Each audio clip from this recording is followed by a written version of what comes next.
Hello guys, good morning. I-update ko lang po kayo sa ating mga alagang hito. Actually today ay naglilinis po ako ng ating fish pond. Ayan, dinirain ko na po yung tubig.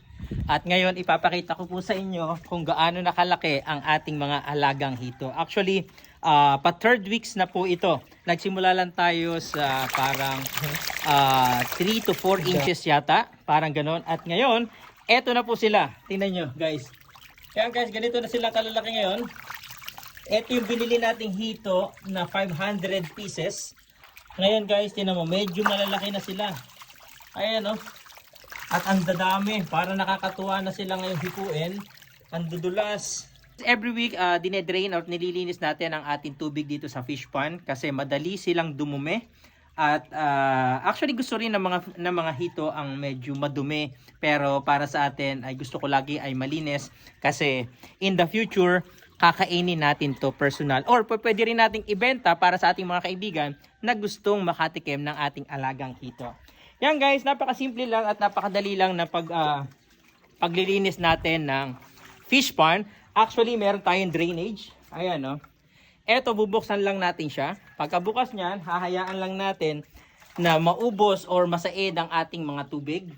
Tapos, pagkatapos nun, isasarado ulit natin siya. Tapos, saka naman natin ulit siya lalagyan ng panibagong tubig. Yun. Ganun lang kasimple, kadali. Pero ang problema sa akin guys, eto na paggawa ko na fish pond, yung pinaka-klebe niya, yung angle niya ay hindi ganun ka-perfect.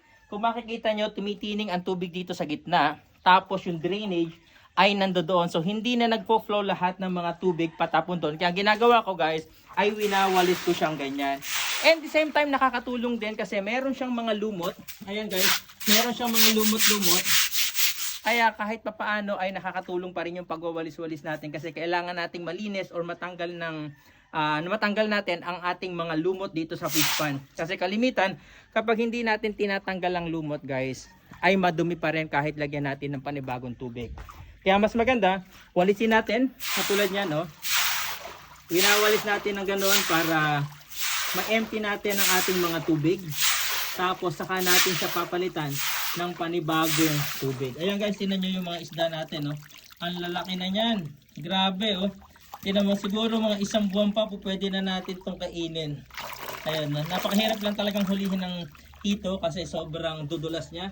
Pero mamaya, huhuli tayo at papakita ko sa inyo kung gaano na siya kalaki in 3rd weeks. Ayan. Kaya para to sa ating mga kaibigan na nag-iisip kung ano ang magagawa sa buhay, kung gusto nyo ng pagkakitaan guys, para sa akin, I recommend you na mag-alaga kayo ng hito dahil ang hito ay hindi mahirap alagaan. At isa pa guys, ang hito, ang dami nating po pwedeng alternative things na po pwedeng ipakain. Aside sa mga feeds niya, po pwede tayong maghagis ng mga tinapay. Favorite nila ang mga tinapay. Nagkakagulo sila sa tinapay. Yan guys. At ganoon na rin ang hasang ng isda. Po pwede natin silang ilagay. And the same time, meron din mga chicken na mga nababansot or yung mga itinatapo na lang sa market or sa mga poultry. Po pwede nyo silang hingiin or bilihin na murang halaga tapos ipakain nyo sa inyong mga halagang hito. At napakabilis lalo nilang lumaki guys. Kaya nakakatuwa kaya ako nag-enjoy ako sa pag-aalaga ng hito. And in the future kapag lumaki po or dumami pa ang ating mga alagang hito at nalaman ko kung paano talaga mag-alaga ng tamang pag-alaga ng hito guys. Mayroon pa po tayong isang fish pond doon. Ito papakita ko sa inyo guys. Ayan. Actually dito natin nilagay sa back area yung ating hito. Tapos meron pa po akong isang fish pond dito guys. Ayan no. Pwede ko itong lagyan ulit ng panibagong isda. Maliban, pwede ko ilagay naman dito ay tilapia. Or kung meron ka naman suggestion na iba pang mga alaga na isda ay i-comment nyo lang po kung ano ang mga magandang alagaan na isda. Pero siguro iniisip ko naman dito ay tilapia. And kung papalarin at magiging successful tayo, guys, eto naman ay pwede ko rin siyang lagyan ng panibagong isda. Ayan. So naka-set up na siya guys. Meron na rin siyang drainage. Ayan no. Meron na siyang drainage. Kailangan na lang dito ay lagyan natin ng waterproofing. Tapos sobrang laki nga lang nitong area na to. Siguro baka po pwede lagyan natin dito ng mga 10,000 pieces na isda. Kasi sobrang laki. And maganda pa nito guys, habang nandito ka, pwede kang maupo-upo. Ayan.